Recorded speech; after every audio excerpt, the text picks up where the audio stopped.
America is still struggling to come to terms with Charlie Kirk's death.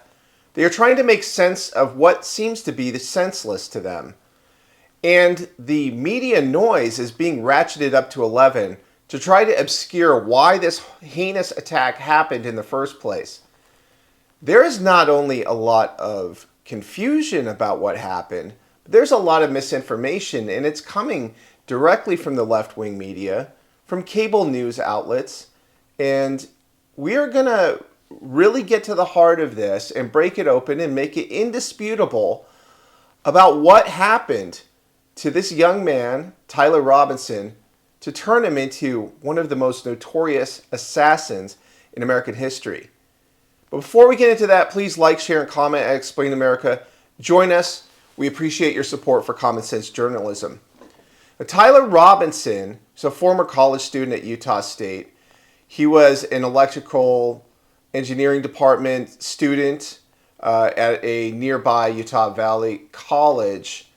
And at a TPUSA event just days ago, he snuffed out the life of one of the most prominent conservative voices in America, Charlie Kirk. You know, Charlie Kirk built TPUSA from the ground up since he was a young man in his early 20s.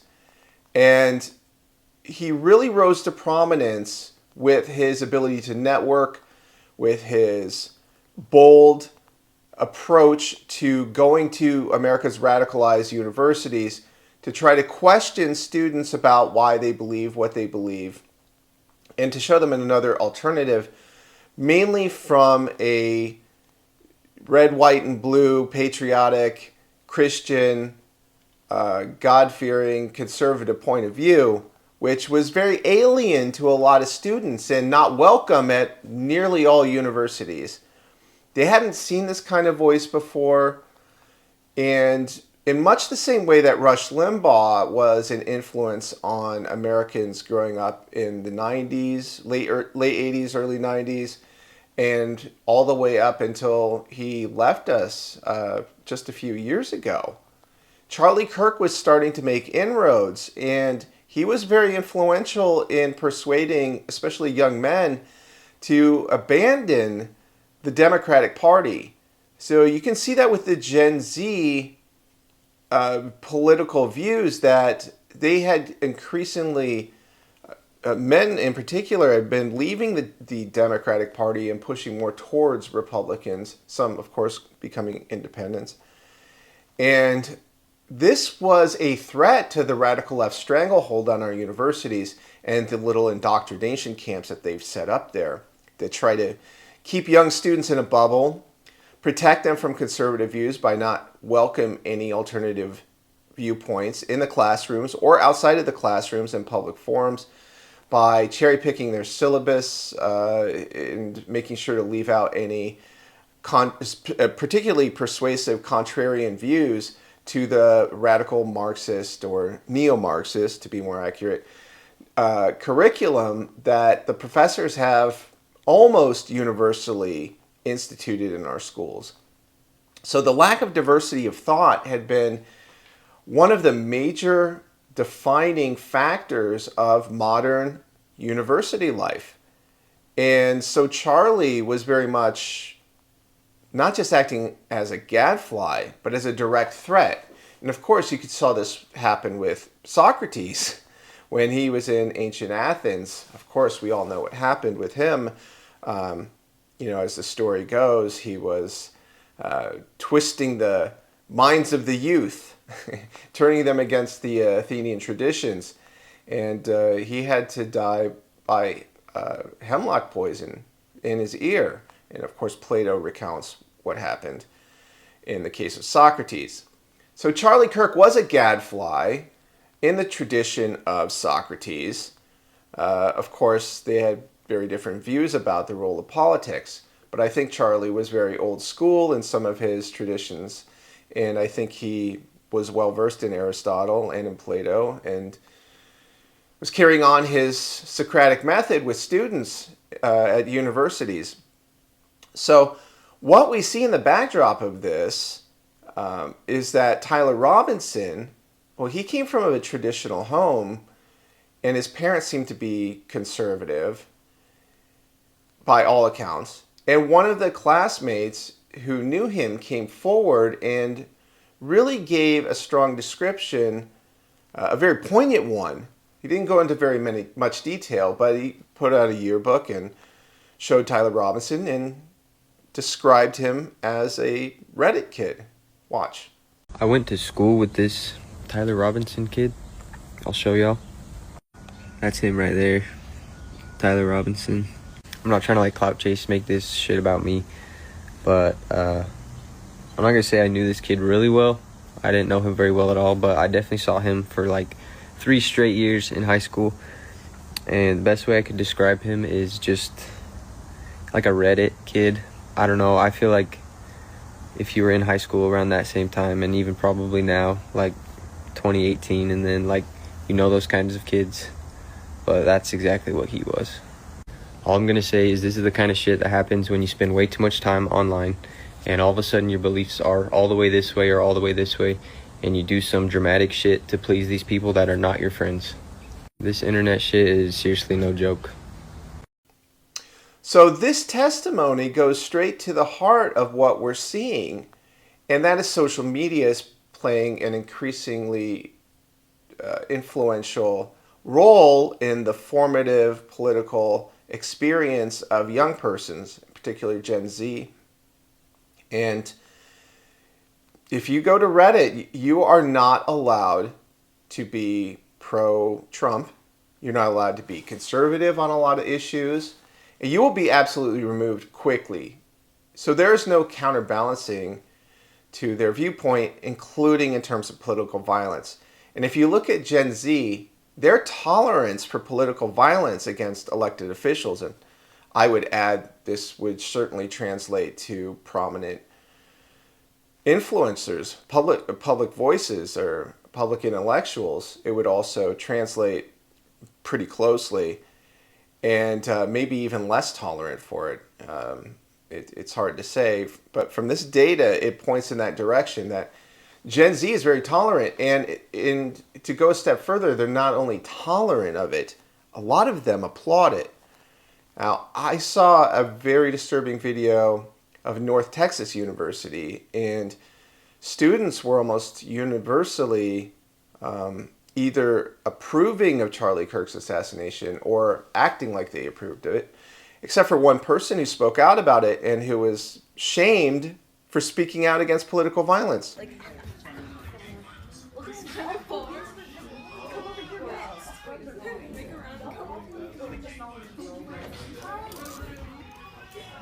Why are we cheering for someone getting shot?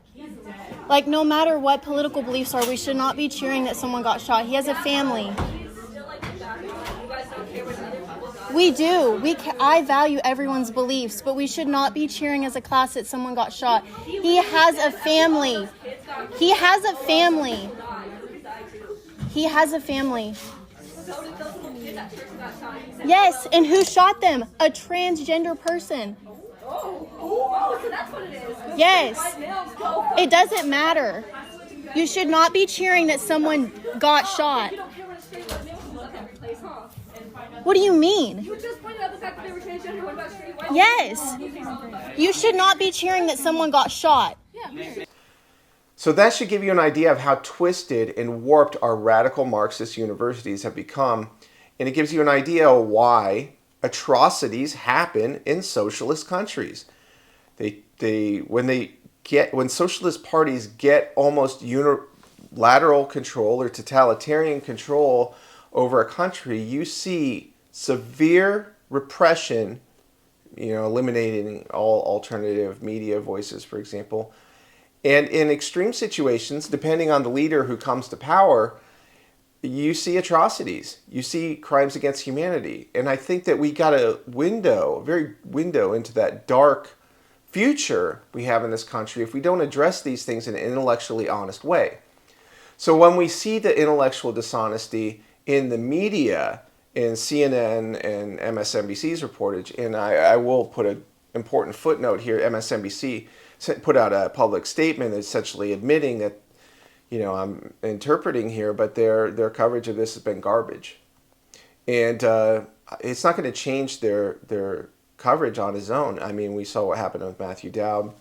He was expendable. Katie Tur did a pivot and tried to seem civil and rational on her show for a change. This may be welcome in general, but it's just a temporary pivot to smooth things over in terms of PR optics, and this doesn't change who they are fundamentally. You're going to have to see a lot more contrition and a lot more serious accountability for that.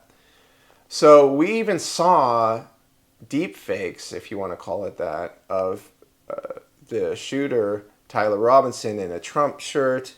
Of course, we know about the Trump costume in 2017, but that doesn't it doesn't explain why he wore the Trump costume, and it was also in 2017. So that's what brings up a very important point about another student who said that, and this was from an interview from The Guardian, Anna Betts, and this isn't a very important interview because it runs directly contrary to not just left-wing media, but essentially you saw a fight between Ben Shapiro and Bill Maher, perhaps, about this. It's like, we don't know what motivated Tyler Robinson. Well, we have a pretty good idea already. Unlike with, past would-be assassins in the case of Thomas Crooks. So we still don't know what happened because of the social media getting scrubbed. But we have a better idea in this case. And one of the students told Anna Betts in a phone interview that around his sophomore year, Tyler Robinson became much more political extreme. And that means leftist. And I want to make sure I get the quotes here just to drive it home so you don't have to take my word for it. So Anna Betts of The Guardian is shown to have reported on the suspect's high school friend, who said in a phone interview that Robinson was pretty left on everything, that he was, quote, the only member of his family that was really leftist, unquote. The friend added the rest of his family was very hard Republican, and this is the direct quote.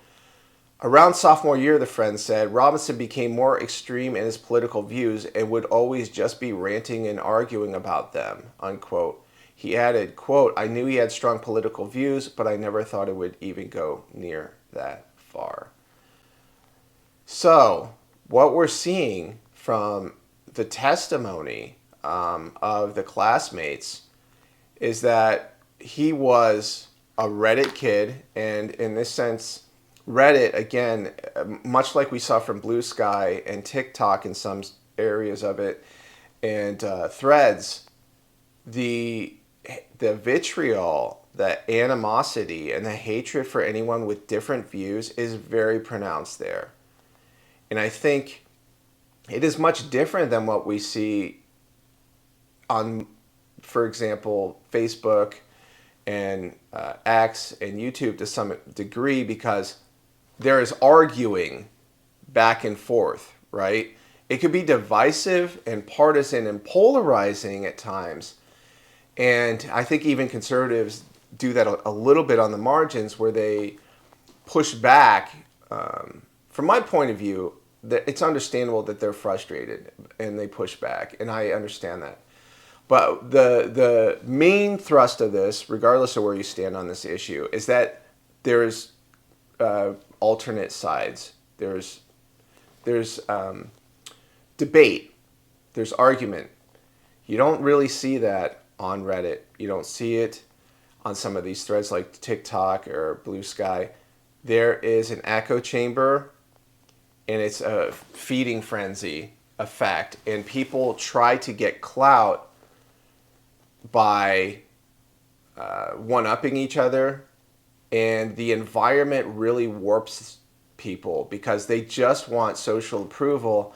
They want to feel like they're a part of the clique, and that means being just as extreme as everyone around you. And I think that is part of what pulled Tyler Robinson along, according to all the accounts, because this person was on social media a lot, appeared to be on Reddit,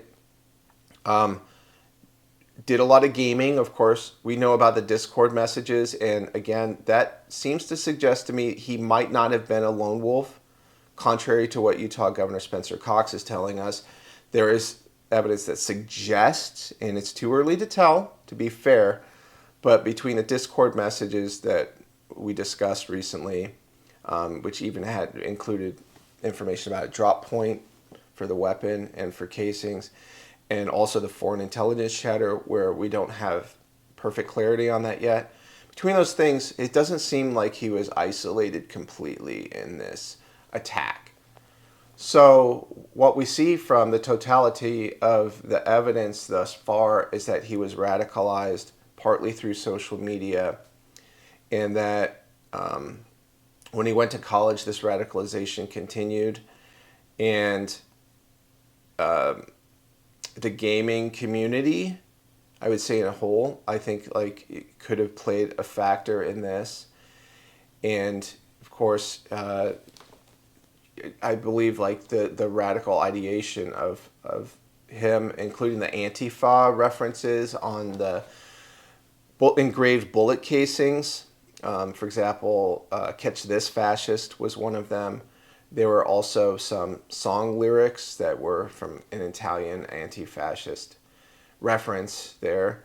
So I think if you take it all into totality, I think we have a pretty fair feeling about what happened and a pretty good grasp on what motivated Tyler Robinson. We also have the context about the social trends in the background that contributed to the radicalization.